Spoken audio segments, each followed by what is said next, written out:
నమస్తే welcome to స్వతంత్ర news నేను సోనియారావు బులెటిన్ల ముందుగా హెడ్లైన్ చూద్దాం 6 గ్యారెంటీలు ఎక్కడ అమలు చేస్తున్నారు తెలంగాణలో కాంగ్రెస్ పతనం ప్రారంభమైందన్న కిషన్ రెడ్డి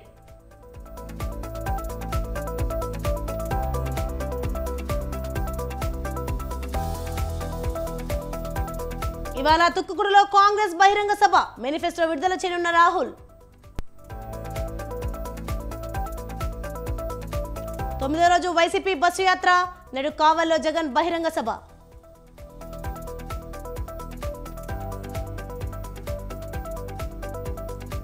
ములుగు జిల్లా వెంకటాపురం పరిధిలో ఎదురు కాల్పులు 3 మావోయిస్టుల మృతి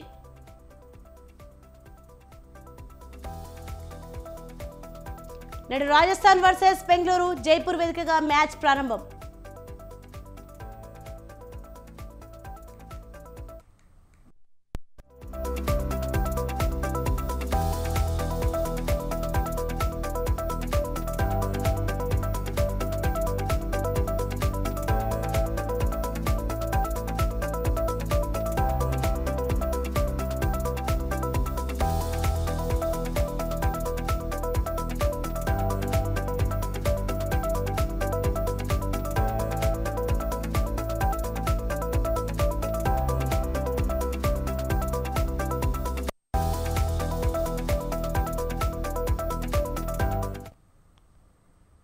బ్రేకింగ్ న్యూస్ చూస్తున్నాం. తెలంగాణ సీఎం రేవంత్ రెడ్డిపై బీజేపీ రాష్ట్ర అధ్యక్షుడు కిషన్ రెడ్డి ఫైర్ అయ్యారు. కాంగ్రెస్ పార్టీ ఇచ్చిన హామీలు నెరవేర్చడం లేదని ఆరోపించారు. మాటల గారెడితో ప్రభుత్వం ప్రజలను మోసం చేస్తోందన్నారు. హామీలు అమలు చేయకుండా రాహుల్ ఏ ముఖం పెట్టుకుని తెలంగాణకు వస్తున్నారని ప్రశ్నించారు. బీజేపీ ఆవిర్భావ దినోత్సవం సందర్భంగా హైదరాబాద్లోని బీజేపీ ఆఫీసులో కిషన్ రెడ్డి పార్టీ జెండా ఎగురవేశారు. వచ్చే ఎన్నికల్లో బీజేపీ అత్యధిక మెజార్టీతో గెలిచి మరోసారి ప్రధానిగా మోదీ గద్దె ఎక్కుతారని కిషన్ రెడ్డి ధీమా వ్యక్తం చేశారు.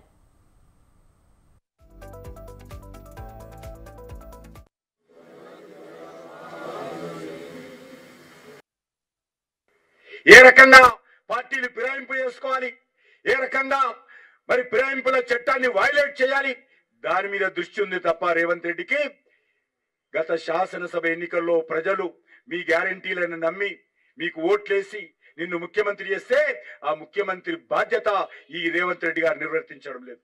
ఈరోజు నేను బహిరంగ సభకు వచ్చే ముందు రాహుల్ గాంధీ ప్రశ్నిస్తున్నాను. తెలంగాణ గడ్డ మీదకి వచ్చేటువంటి ముందు రాహుల్ గాంధీ తెలంగాణ ప్రజలకు జవాబు చెప్పాలి. మీరు ఇచ్చినటువంటి హామీలు ఏమైపోయినాయి? ఈరోజు ఒకటే మనవి చేస్తా ఉన్నాను. తెలంగాణలో టీఆర్ఎస్ పార్టీ అయిపోయింది, తెలంగాణలో కాంగ్రెస్ పార్టీ ఈరోజు పతనం ప్రారంభమైంది. ఇక తెలంగాణ ఆట ఆడేది భారతీయ జనతా పార్టీ మాత్రమే. భారతీయ జనతా పార్టీ ఈ పార్లమెంట్ ఎన్నికల ద్వారా ఆట మొదలు పెడతా ఉంది. వచ్చేటువంటి రోజుల్లో తెలంగాణలో తెలంగాణ ప్రజల కండగా, తెలంగాణ అభివృద్ధికి అండగా భారతీయ జనతా పార్టీ ఉంటుందని మనం చేస్తా ఉన్నాను. మీరు ఎన్ని విష ప్రచారాలు చేసినా, ఎన్ని తప్పుడు ప్రచారాలు చేసినా ఈ కాంగ్రెస్ పార్టీ, ఈ బీఆర్ఎస్ పార్టీ, ఈ రాహుల్ గాంధీ, ఈ యొక్క కేసీఆర్ భారతీయ జనతా పార్టీని ఏం చేయలేరు. ఈరోజు భారతీయ జనతా పార్టీ నరేంద్ర మోడీ గారు ఈరోజు తెలంగాణ ప్రజల గుండెల హృదయాలలో ఉన్నాడు. ఖచ్చితంగా వచ్చే పార్లమెంట్ ఎన్నికల్లో డబుల్ డిజిట్స్ మెజార్టీ స్థానాలు భారతీయ జనతా పార్టీ గెలుస్తుంది. ఏ రకంగా పార్టీలు ఫిరాయింపు చేసుకోవాలి, ఏ రకంగా మరి ఫిరాయింపుల చట్టాన్ని వైలేట్ చేయాలి.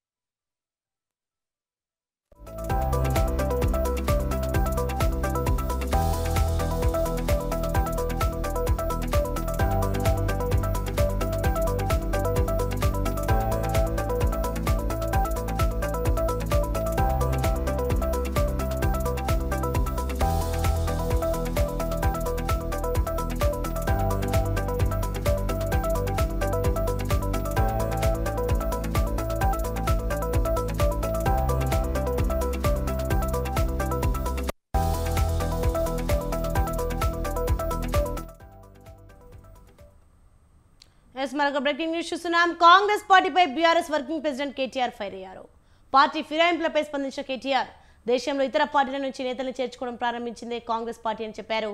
తాను ప్రారంభించిన ఆయారం గయారం సంస్కృతి పైన ఇప్పటికైనా తన విధానం మార్చుకోవడం మంచిదేనన్నారు. కాంగ్రెస్ పార్టీ తన మేనిఫెస్టోలో పార్టీ మారితే వెంటనే సభ్యత్వం రద్దు అనే హామీని పేర్కొనడం స్వాగతించదగినదని చెప్పారు. కానీ కాంగ్రెస్ పార్టీ ఎప్పటిలాగానే చెప్పేది ఒకటి చేసేది ఒకటి ఉంటుందని విమర్శించారు కేటీఆర్.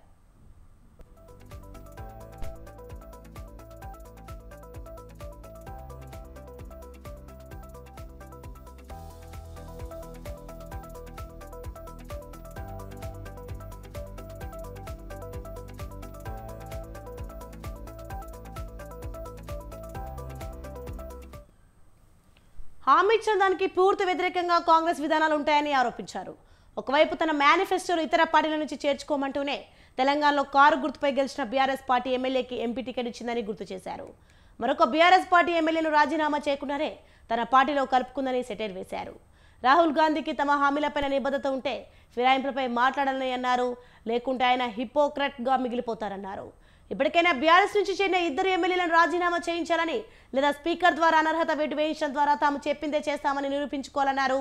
అబద్ధాలు చెప్పమనే విషయాన్ని దేశానికి నిరూపించుకోవాలని రాహుల్ గాంధీకి ట్విట్టర్ వేదికగా సవాల్ విసిరారు కేటీఆర్.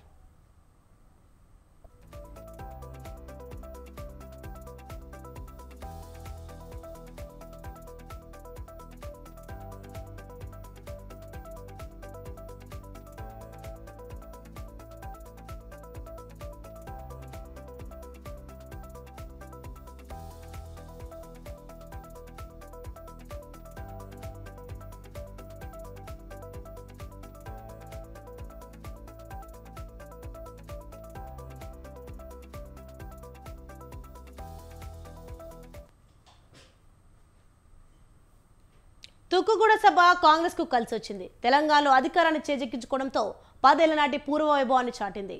ఈ సెంటిమెంట్ తోనే తుక్కుగూడ వేదికగా పార్లమెంట్ ఎన్నికల సమరశంఖాన్ని పూరించేందుకు సిద్ధమైంది హస్తం పార్టీ.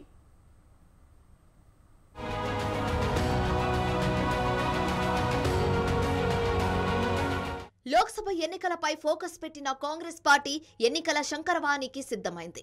తెలంగాణలో అధికారాన్ని కైవసం చేసుకున్న ఆ పార్టీ అదే జోష్తో దేశంలోనూ విక్టరీ కొట్టాలన్న కుతూహలంతో ఉంది. అసెంబ్లీ ఎన్నికల్లో తుక్కుగూడ సభ కలిసి రావడంతో అదే వేదిక నుంచి ప్రచారాన్ని షురూ చేయనుంది. దేశ ప్రజలను ఆకట్టుకునేలా జనజాతర పేరుతో ఈ సభను నిర్వహిస్తుంది. ఇక సీఎం రేవంత్ రెడ్డి అధ్యక్షతన జరిగే ఈ సభకు పార్టీ అధ్యక్షుడు మల్లికార్జున ఖర్గేతో పాటు అగ్రనేతలు సోనియా, రాహుల్, ప్రియాంక గాంధీ హాజరు కానున్నారు.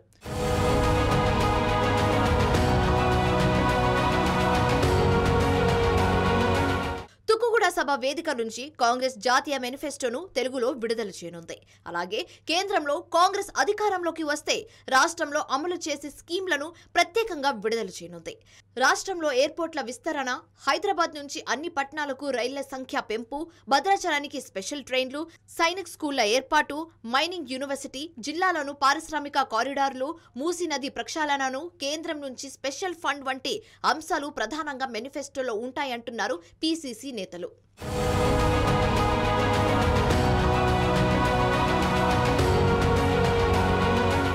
జనజాతర సభను ప్రతిష్టాత్మకంగా తీసుకుంది హస్తం పార్టీ. ఈ మేరకు భారీ ఎత్తున ఏర్పాటు చేస్తూనే 10 లక్షల మంది టార్గెట్ గా జన సమీకరణపై ఫోకస్ పెట్టింది. అందులో ప్రధానంగా 1,00,000 మంది మహిళలను వేదిక ముందు వరుసలో కూర్చోపెట్టి తాము అమలు చేస్తున్న 6 గ్యారెంటీలకు థ్యాంక్స్ చెప్పేందుకు ఏర్పాట్లు చేస్తుంది. ఉచిత ఆర్టీసీ బస్ ప్రయాణం, 500 రూపాయలకి గ్యాస్ సిలిండర్, 200 యూనిట్ల ఉచిత విద్యుత్ పథకం వంటి గ్యారెంటీ స్కీంలతో మహిళలు సంతోషంగా ఉన్నారని పార్టీ వర్గాలు భావిస్తున్నాయి. అందుకే తెలంగాణ ఎన్నికల్లో 6 గ్యారెంటీల హామీ ప్రజల్లోకి దూసుకెళ్లినట్టుగానే లోక్సభ ఎన్నికలకు ఇచ్చే 5 గ్యారెంటీలు దేశంలో అన్ని మూలాలకు, అన్ని వర్గాలకు వెళ్తాయని కాంగ్రెస్ హైకమాండ్ బలంగా నమ్ముతోంది.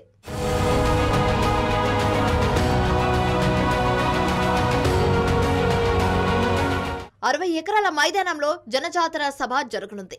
వాహనాల పార్కింగ్ కు సుమారు 300 ఎకరాల స్థలాన్ని కేటాయించారు. ఇక ఈ సభకు పార్టీ అగ్రనేతలు తరలి వస్తుండటంతో స్వయంగా సీఎం రేవంత్ రెడ్డి ఏర్పాట్లను పర్యవేక్షించారు.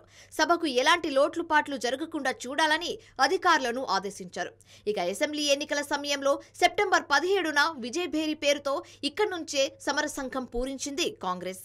ఈ సభ వేదిక నుంచి సోనియా గాంధీ తెలంగాణ ప్రజలకు 6 గ్యారెంటీలను ప్రకటించి వారి విశ్వాసాన్ని చురుగ్గొని భారీ విజయాన్ని సాధించారు. దీంతో తుక్కుగూడ తమకు కలిసి రావడం సెంటిమెంట్ గా భావిస్తూ జనజాతర సభను నిర్వహిస్తుంది.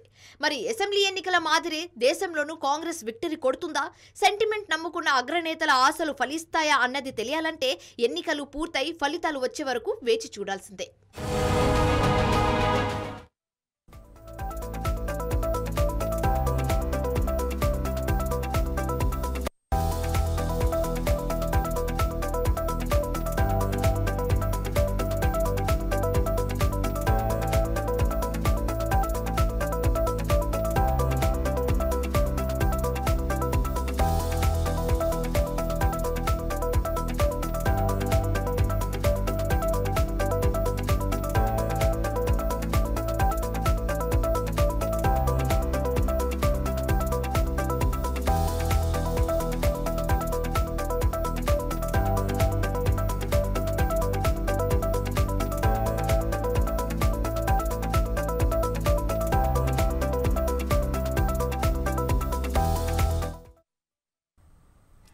ఎన్నికలు సమీపిస్తున్నాయి. నువ్వా నేనన్నట్లు ప్రచారం హోరాహోరీగా సాగుతుంది.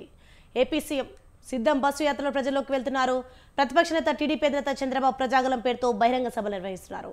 ఇందులో భాగంగా ఏపీలో టీడీపీ ప్రజాగలం యాత్ర కొనసాగుతోంది. రానున్న ఎన్నికల్లో వైసీపీని గద్దె దింపడమే లక్ష్యంగా చంద్రబాబు ప్రచారం చేస్తున్నారు. ఇవాళ ఉమ్మడి గుంటూరు జిల్లాలో చంద్రబాబు పర్యటిస్తారు. పెద్దకూరపాడు, సత్తెనపల్లిలో ప్రజాగలం సభలో పాల్గొంటారు. మధ్యాహ్నం 3 గంటలకు పాలకొల్లు నుంచి కోరూరులో ఎన్టీఆర్ సెంటర్ను చేరుకుంటారు చంద్రబాబు. సత్తెనపల్లి సభలో ఎమ్మెల్సీగా జంగా కృష్ణమూర్తి టీడీపీ తీర్థం పుచ్చుకోనున్నారు.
తెలుగు రాష్ట్రాల్లో సూర్యుడు మండిపోతున్నాడు.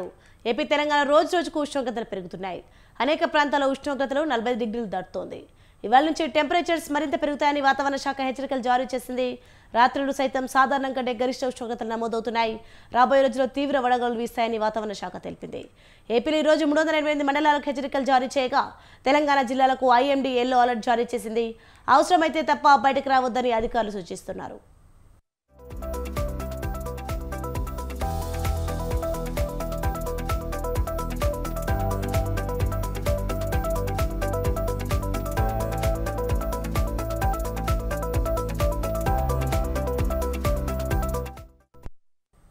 దేశవ్యాప్తంగా ఆయా రాష్ట్రాల్లో భారీ ఉష్ణోగ్రతలు నమోదవుతాయని భారత వాతావరణ శాఖ హెచ్చరించింది.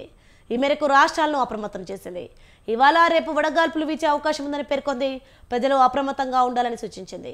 ఒడిశా, గంగానది, పశ్చిమ బెంగాల్, జార్ఖండ్, కర్ణాటక, రాయలసీమ, కోస్తా, యానం, తెలంగాణలో వడగాల్పులు వీచే అవకాశం ఉందని ఐఎండీ తెలిపింది. తూర్పు ద్వీకల్ప భారతదేశంలోని కొన్ని ప్రాంతాల్లో రానున్న 2 రోజుల్లో వేడిగాలులు వీస్తాయని వాతావరణ శాఖ హెచ్చరించింది.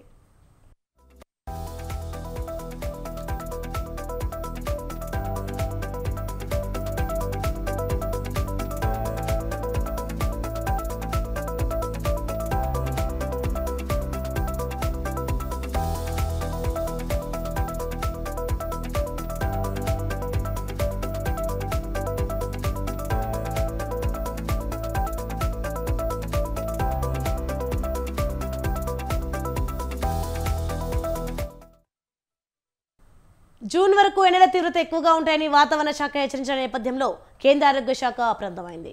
దేశ ప్రజలకు పలు సూచనలు చేసింది. మధ్యాహ్నం 12 గంటల నుంచి సాయంత్రం 4 గంటల వరకు బయటకు వెళ్లొద్దని సూచించింది. అత్యవసర పరిస్థితులైతేనే తప్ప బయటకు వెళ్లొద్దని తెలిపింది. అలాగే బయటకు వెళ్లేటప్పుడు గొడుగు, గ్లౌజులు వేసుకుని కలద్దాలు పెట్టుకుని వెళ్లాలని పేర్కొంది. చిన్నపిల్లలు, వృద్ధుల పట్ల జాగ్రత్తగా ఉండాలని వెల్లడించింది.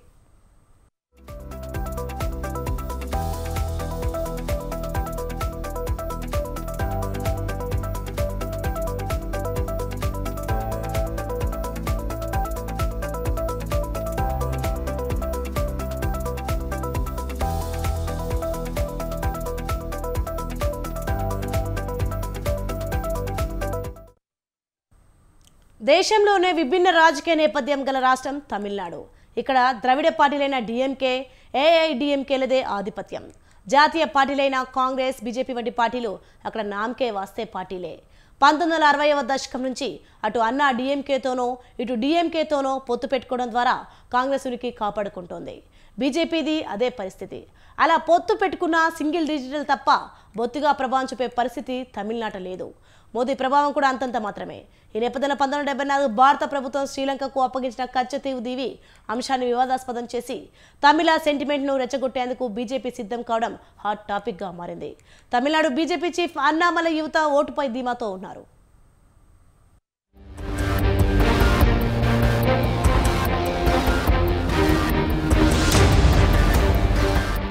2024 లోక్సభ ఎన్నికలకు తమిళనాడు సంసిద్ధమవుతోంది.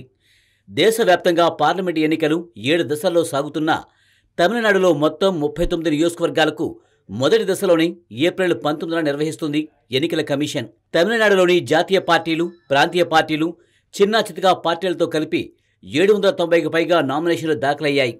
ప్రచారం జోరందుకుంది. ముఖ్యంగా తమిళనాట డిఎంకే, ఏఐఏడీఎంకే పార్టీలు రోడ్ షోలు, భారీ బహిరంగ సభల కన్నా ఇంటింటి ప్రచారం, వ్యక్తిగతంగా ఓటర్లను కలిసి చేసే ప్రచారంపైనే దృష్టి పెట్టాయి. 2019లో డిఎంకే ఆధ్వర్యంలోని కూటమి ఏకంగా 38 స్థానాలను కైవసం చేసుకుంది. డిఎంకే 20, కాంగ్రెస్ 8, సిపిఐ, సిపిఎం చెరో 2 స్థానాలను గెలుచుకున్నాయి. ఈసారి మొత్తం 39 స్థానాలు గెలుచుకునేందుకు వ్యూహాలు పన్నుతోంది.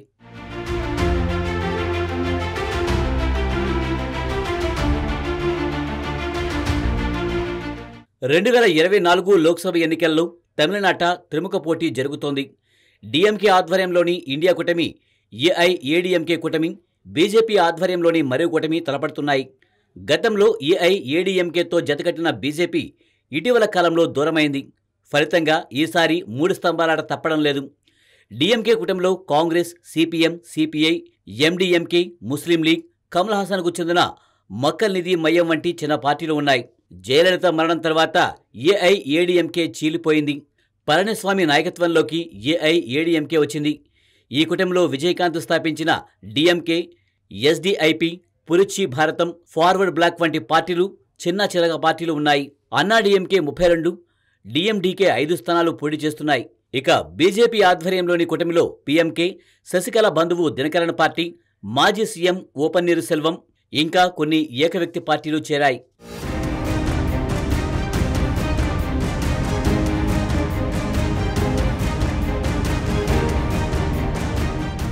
2021 తమిళనాడు అసెంబ్లీ ఎన్నికల్లో డిఎంకే ఆధ్వర్యంలో ఘన విజయం సాధించి ఎంకే స్టాలిన్ ముఖ్యమంత్రి అయ్యారు. స్టాలిన్ సర్కారు ప్రవేశపెట్టిన సంక్షేమ పథకాలు తమ విజయానికి తోడ్పడతాయని ఆ కూటమి భావిస్తున్నా వరుసగా మంత్రులు అవినీతి కుంభకోణాల్లో ఇరుక్కోవడం, ప్రభుత్వంపై తీవ్రంగా అవినీతి ఆరోపణలు రావడంతో ఆ కూటమి ప్రభుత్వ వ్యతిరేకతను మూటగట్టుకుంటోంది. అన్నాడీఎంకే చీలికలతో పార్టీ ఇప్పటికీ బలమైన శక్తిగా ఎదగలేకపోయింది. ఎర్రపడి పళనిస్వామి జనాకర్షణ కలిగిన నాయకుడు కాడు. పన్నీరు సెల్వం వంటి నాయకుడికి కాస్త ప్రజల్లో మంచి పేరు ఉంటే అతడిని వెళ్లగొట్టారు. ఫలితంగా ఏఐఏడీఎంకే పార్టీ డిఎంకే కూటమికి ధీటుగా పోటీ ఇచ్చే పరిస్థితి లేదు. బీజేపీని కూడా ఏఐఏడీఎంకే దూరం చేసుకోవడం ఆ పార్టీకి పెద్ద మైనస్ పాయింట్.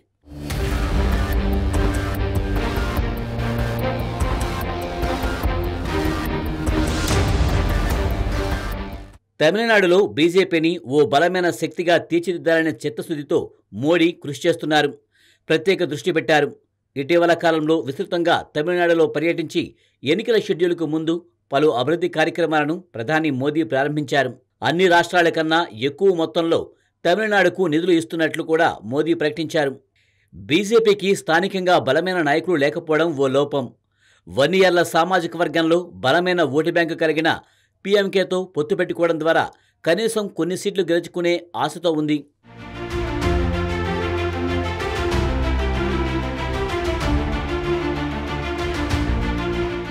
ఎన్నికల సమయాన వివాదాస్పదమైన అంశాలను ప్రస్తావించి తమిళంలో సెంటిమెంట్ రెచ్చగొట్టేందుకు మోదీ కచ్చతీవు అంశాన్ని లేవనెత్తారు.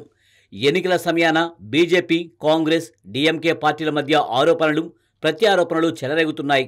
1974లో ఇందిరాగాంధీ హయాంలో భారత్, శ్రీలంక మధ్య కుదిరిన ఒప్పందం మేరకు కచ్చతీవు దీవిని శ్రీలంకకు అప్పగించారు. ఆ ఒప్పందాన్ని ప్రస్తావిస్తూ తమిళనాట ఎన్నికల ప్రచారం సందర్భంగా బీజేపీ కొత్త సమస్య మాదిరిగా వివాదం చేసేందుకు రాజకీయం చేస్తోంది. విపక్షాలను కూడగట్టి ఇండియా కూటమిగా ఏర్పరిచి ఎన్నికల సన్నాహానికి సిద్ధమవుతున్న కాంగ్రెస్ను ఇరుకున పెట్టేందుకు కచ్చతీవు కలిసి వస్తుందని బీజేపీ భావించింది. తమిళనాట డిఎంకే, అన్నాడీఎంకే పార్టీలు పలు దఫాలుగా కచ్చతీవు ఎన్నికల అస్త్రంగా వాడుకున్నాయి. తమిళనాడు, శ్రీలంక జాలరుల మధ్య తరచూ ఘర్షణలకు ఆలవలంగా మారిన కచ్చతీవు వివాదాన్ని పరిష్కరించవలసిందిగా కోరారు.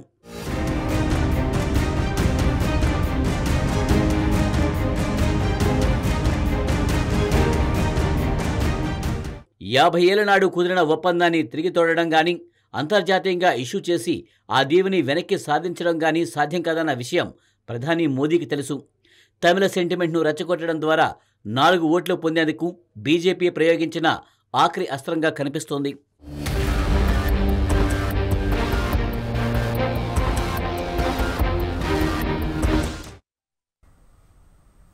SCKV Bulletin updates. For more updates, keep watching Saptara News.